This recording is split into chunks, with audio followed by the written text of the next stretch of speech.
So I'm very pleased to introduce our next speaker, who will provide an overview of the US market, David Jones. He's a manager from ICF. Good morning, David, and the floor is yours. Good morning, Hans. Thank you. Let me go ahead and share my screen here.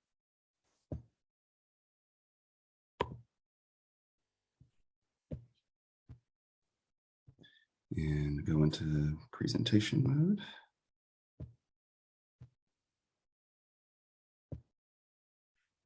Okay.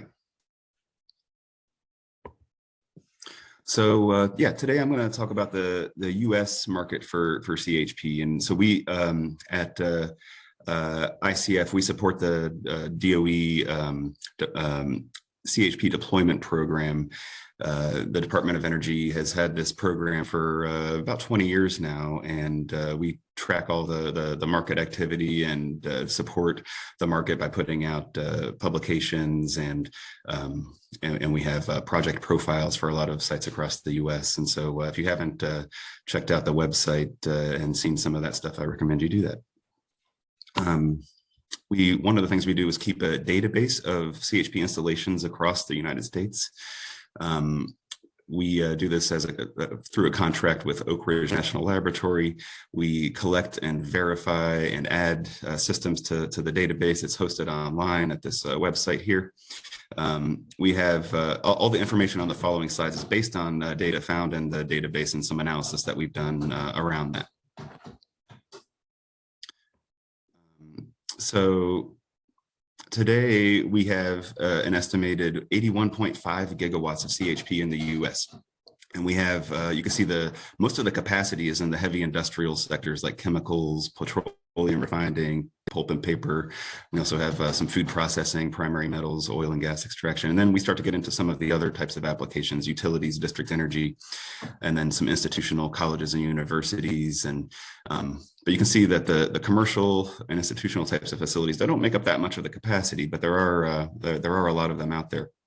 And all these systems together, we estimate that they avoid about 1.3 quadrillion BTUs of fuel consumption annually, which leads to over 218 million tons of CO2 avoidance is what we estimated based on where these facilities are located across the U.S., what those marginal emission rates are, and what we're estimating for their electric and heat output, and comparing that emissions associated with that to the grid emissions and the avoided boiler emissions.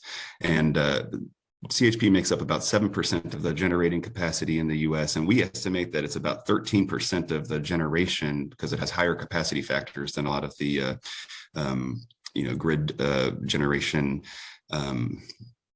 power generating equipment there. So that's a lot of electricity. And so as we're looking to decarbonize and electrify, it's a very valuable resource to have that on-site electricity production and heat production that CHP can provide. We look at where it's located, where CHP installations are located across the country, and they're in every state. Some of the states, the white ones that you can see here are, less than 15 sites that we've tracked in our database, but there is at least one installation in every state. We have Texas and some of the Midwest states, and some in the like Florida, North Carolina, Virginia. They show a pretty good amount of CHP right now, but the market is focused in the Northeast and California. It has been anyway for the past decade or so, and we're starting to see more of a shift towards the Midwest and some other states. But California and New York are strong markets, and we expect them to continue to CHP to continue to be used there. We look at by technology here. We have reciprocating engines making up the majority of CHP installations. When we look at it, just the CHP sites, that what is the technology that they're using, more of them are using engines than any other technology. But then when we look at by capacity, we can see that the combined cycle systems and the boiler steam turbine systems at these large industrial facilities make up the large amount of, and combustion turbines too, the just straight gas turbines. That's just those three technologies are about 90%, maybe even more of the total technology mixed by capacity. But so we have a lot of these engines located at smaller sites, smaller engines at smaller applications. And most of these systems are using natural gas. We have about 70% by site and a little bit more by capacity on natural gas. And a lot of biogas is being used, anaerobic digester gas and landfill gas. We see coal is not used at that many sites, but it does make up a large chunk of capacity because of the boiler steam turbine systems, those large ones that are using coal. But we also see a lot of waste fuels being used, biomass, and so we have a good mix of different fuels, but natural gas is the most common. We have just looking at the 2017 to 2021 installations, and this is where we see that the Northeast and California have still continued to be the most prominent sectors. States. But then we see Ohio and Indiana and Michigan, seeing a lot of recent installations as well. And when we look at capacity, we see some of the industrial facilities in Pennsylvania and Texas have kind of pushed them to the top, while we have California and Michigan and Indiana, some of the same ones that have a lot of the same high number of sites also have a high amount of capacity. And this just shows how that is distributed amongst different applications. And so we've seen the most installations at multifamily buildings by far compared to any other sector in the US. Almost 150 installations over the past 5 years at multifamily buildings compared to less than 50 essentially for every other sector that we looked at. And we have the capacity over here on the right for these same sectors, the top sectors by installations. They're not always the top sectors by capacity. You can see like schools and retail and hotels, commercial buildings, food sales there, and multifamily. They're smaller installations. They tend to be more in the range of 100 or a few hundred kilowatts. Instead of the megawatt installations, multi-megawatt installations you might see at hospitals, colleges and universities, and especially in the industrial sectors like chemicals and food processing.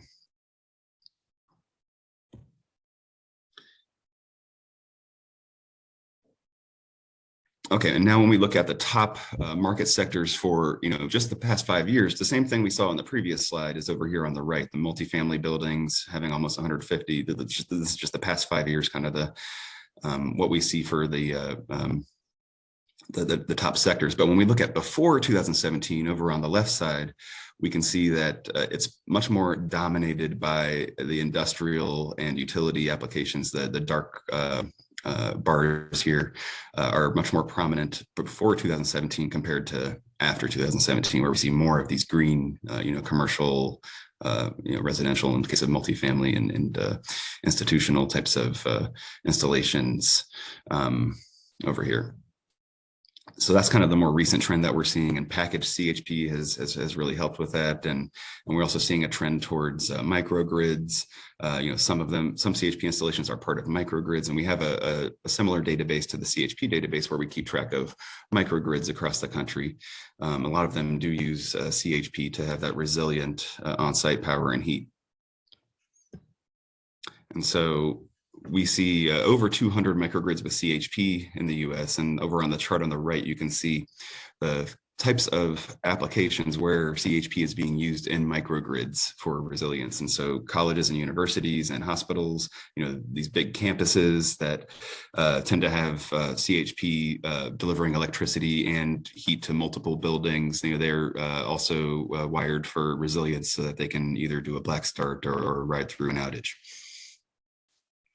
And so just between these two sectors, we have over 120 microgrids using CHP, and then we have some other microgrids in other sectors as well. The technologies used with CHP in microgrids, we see solar is the most commonly used, and then storage and backup diesel generators are also paired with CHP. We think solar and storage paired with CHP is a really strong offering. You can have your baseload power and heat with CHP. You get your PV during the day to kind of fill those daytime loads, and maybe you over-generate a little bit, but you have you can either net meter or you can use storage to distribute those loads. In the event of an outage, you'd be able to cover your entire all of your facility needs or all of your loads with, a combination of CHP, PV, and storage. And so we've talked about microgrids and hybrid CHP systems using different technologies, packaged CHP, the smaller sort of modular engines and micro turbines, and we're starting to see some gas turbines packaged up. Fuel cells are also typically packaged products. So these pre-engineered packages with standard inputs and outputs have enabled a lot of these smaller applications that we saw earlier, the commercial and institutional types of applications where they may not have as much experience with CHP, and then this packaging reduces installation costs and timeframes. But really the big thing that we're seeing in the market is decarbonization. That's what everybody's talking about, is how are we going to decarbonize? What role does CHP have to play there? CHP currently reduces emissions compared to separate heat and power, but as the regional power grids go green, CHP may not be able to reduce emissions anymore at some point, and at that point they can incorporate renewable natural gas or hydrogen to continue reducing carbon emissions. And so we're going to talk a little bit about that now. AGA, American Gas Association, did a study that actually ICF conducted this study for AGA on renewable natural gas and the potential there. And so, we see the resource potential growing. There's going to be a good amount of RNG, but not enough really to be the solution. It's going to be part of the solution, and it's going to be very useful to have that renewable resource. But if there's just not quite enough feedstocks or ability to produce RNG out there compared to what might be needed. And so that's where hydrogen comes in. This is something that ICF developed, a cost curve. So full disclosure, this is just ICF, not the Department of Energy, that had this cost curve. So I might need to clarify that in the slide here before we put it out. But we estimate that in 2025, the cost of green hydrogen is going to be about $40 per MMBTU, with some declines in electrolyzer prices. But the real kicker here is the Inflation Reduction Act, which has a $3 per kilogram credit, which translates to about $24 per MMBTU. So we're reducing that cost by a whole lot with that IRA production tax credit, which only applies to green hydrogen. It has to have very strict no carbon emissions throughout the whole process. So pretty much produced by wind turbines or PV, or maybe a combination of us to get a good capacity factor. We're seeing these hydrogen hubs pop up that are producing green hydrogen with PV and offshore wind, and using it to fuel nearby facilities that can use the hydrogen. And so we expect that to expand a little bit more. And over time, as we have that production tax credit, and as costs are reduced through economies of scale and more experience with electrolyzer production, we expect eventually this credit is going to cause the hydrogen producers to get paid for producing hydrogen. Essentially, this doesn't take into account any distribution or storage or anything like that. It's just to produce the hydrogen, but it's they're getting paid to produce it. So there's going to be somebody that is going to want to use it at their facility. We just need to figure out what is it going to take to get it there. So that's where these hydrogen hubs come into play with getting hydrogen to these facilities that can use it, and we expect that to be cost effective and more plentiful in the future. The issue of just converting to hydrogen, and it is a lighter molecule, a smaller molecule.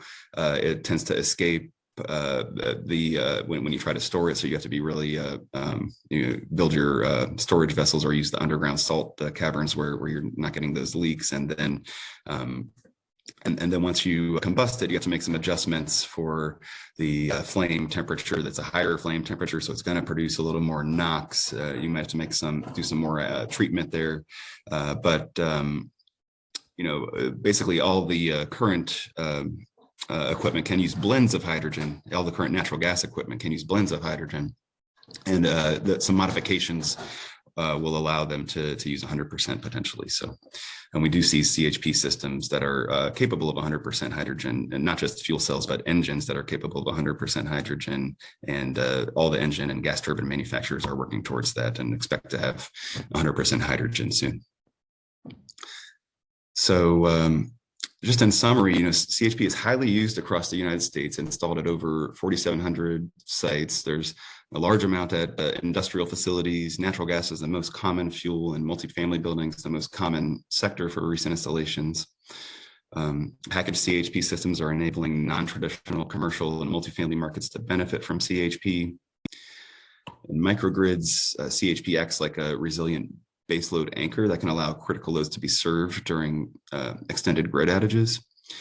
And CHP is more efficient than separate heat and grid power and currently reduces carbon emissions. We estimated over 218 million tons of carbon. And in the future, RNG and hydrogen will enable more renewable hydrogen installations with zero carbon emissions. And so we think the outlook for CHP in the US is very strong. And I think that's how we'll conclude our presentation today. So thank you for the opportunity for allowing me to talk here, and we'll move on to the next. Thank you, David. Excellent presentation, great overview of the US markets. A lot going on there as well, and a lot of potential for hydrogen based on the most recent study coming out from the US. So